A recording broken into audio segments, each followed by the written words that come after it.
You think power is having people depend on you. You think absolute control makes you safe from betrayal. But what happens when the people you force to their knees are the only ones who can help you stand up? The most dangerous trap in the world is the one you build for someone else. In the next few minutes, we dissect the dark psychology of control, and you will finally understand why the arrogant are never punished by the universe. They destroy themselves.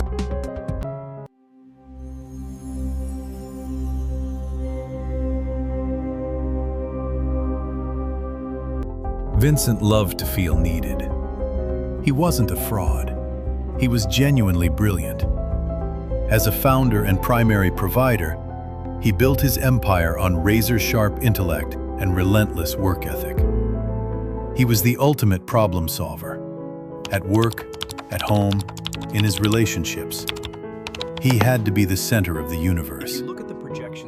He didn't teach people how to fish. He kept the fishing rod and made them beg for the fish. He didn't just want obedience. He craved absolute reliance. He wanted to be the oxygen in their lungs. When his partner tried handling finances, Vincent didn't just decline. He highlighted a minor error, sighed, and took over. "You'll just mess it up. Let me handle the hard things." When a junior team member had a great idea, Vincent used his superior experience to find a flaw in it. He rewrote it himself and presented it to the clients as his own. It needed an expert's touch, he justified. He weaponized his own competence. He used his intelligence not to elevate his team, but to overshadow them. He wrapped his control in the perfect disguise of care and protection. "I'm just looking out for you," he would say, while quietly locking the door of their cage. He slowly cut the invisible strings of their confidence. He told them they were clumsy.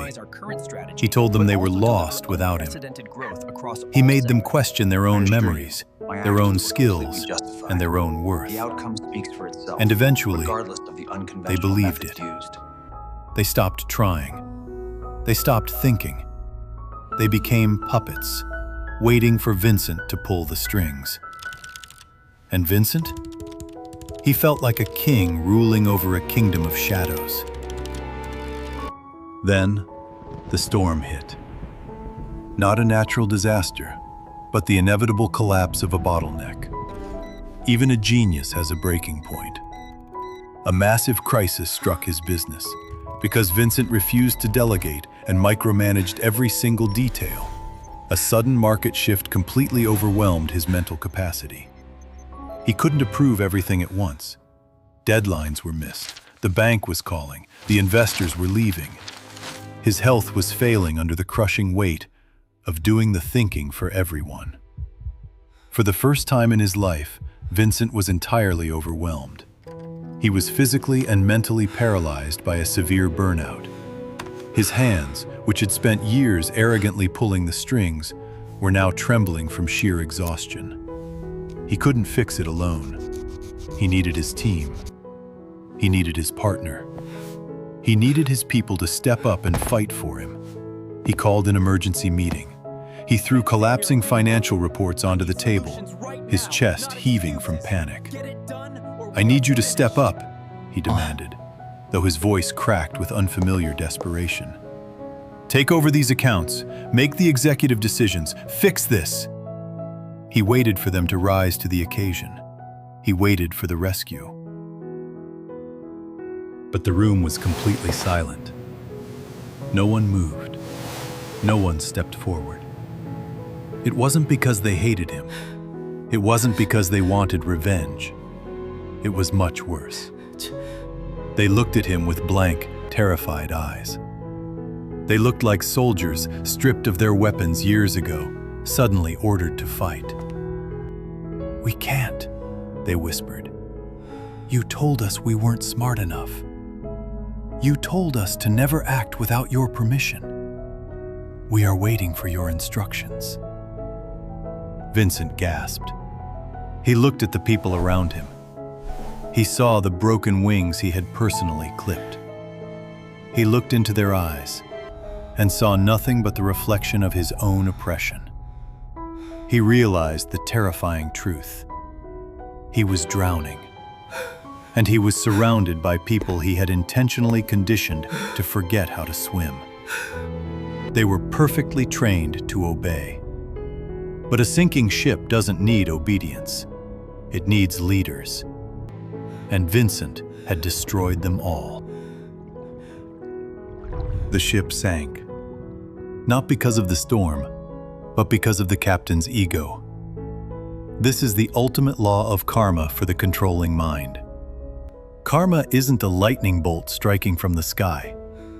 Karma is simply a mirror. It forces you to live in the exact environment you created.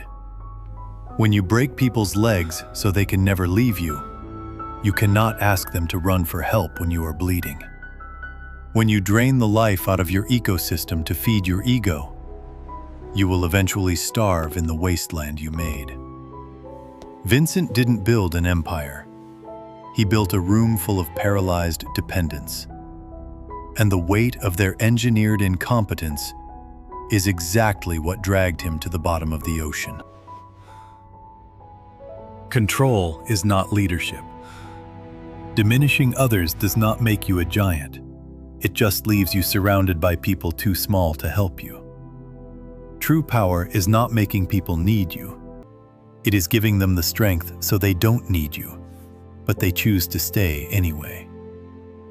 A real leader creates other leaders. A narcissist creates dependence because they are terrified that if you become strong, you will realize you never needed them in the first place.